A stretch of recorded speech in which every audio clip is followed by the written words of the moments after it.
কিছুদিন আগেও শেরপুরের বিভিন্ন শিক্ষা প্রতিষ্ঠান ও সরকারি স্থাপনার মলিন ও বিবর্ণ দেয়াল যেন প্রাণ ফিরে পেয়েছে।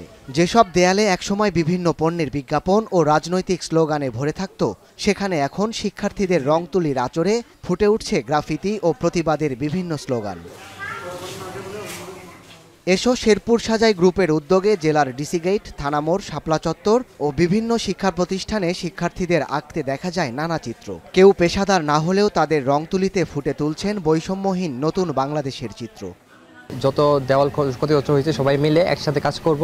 এর জন্য আমরা শেরপুর শহরের সবাইকে চাচ্ছি যাতে আমাদের কাছে এগিয়ে আসুক। পুরো শেরপুর সাজাবো এবং সবাই যেন সহযোগিতা করে এমনটাই আশা করতেছি। তার দেয়ালগুলোতে অনেক কিছু লিখতেছে।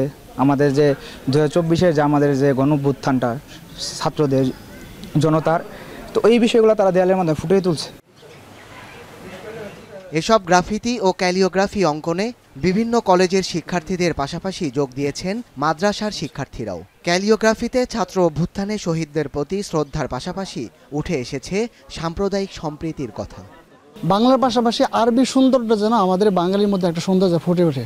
এই জন্য আমরা যারা কওমি মাদ্রাসার ছেলেবেলারা আছি, ছাত্র ভাইরা আছি, আমরা তারা একটা উদ্যোগ নিয়েছি। পুরো বাংলাদেশ জুড়ে গ্রাফিতি হচ্ছে, এজন্য আমাদের শেরপুর জেলায় হচ্ছে। এটা একটা আমাদের ইসলামিক শৈল্পিক কার্যক্রম। আন্দোলনে শহীদদের স্মৃতির প্রতি শ্রদ্ধা নিবেদন এবং ভবিষ্যতে কেমন বাংলাদেশ হবে তা বর্তমান ও আগামী প্রজন্মের মধ্যে ছড়িয়ে দিতেই এই উদ্যোগ। সবাই মিলে শেরপুরটাকে নতুনভাবে সাজাতে চাচ্ছি। শেরপুরে যারা শহীদ হয়েছে, এই সহ সারা বাংলাদেশে যত শিক্ষার্থী শহীদ হয়েছে তাদের স্মরণে আমরা শেরপুরে বিভিন্ন স্থাপনায় কাজ করতেছি, গ্রাফিটির কাজগুলো আমরা করতেছি।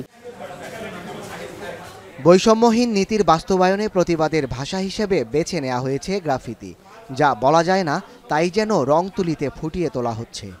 শেরপুরকে নতুনভাবে সাজানোর জন্য বিভিন্ন বিশ্ববিদ্যালয়ের শিক্ষার্থীরা সহ শেরপুর সাজাই নামক একটি গ্রুপ তৈরি হয়েছে, যারা শেরপুরকে রঞ্জিত করার জন্য তারা এই কাজ করে যাচ্ছে।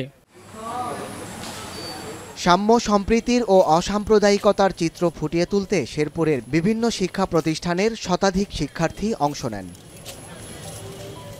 এখন শেরপুর।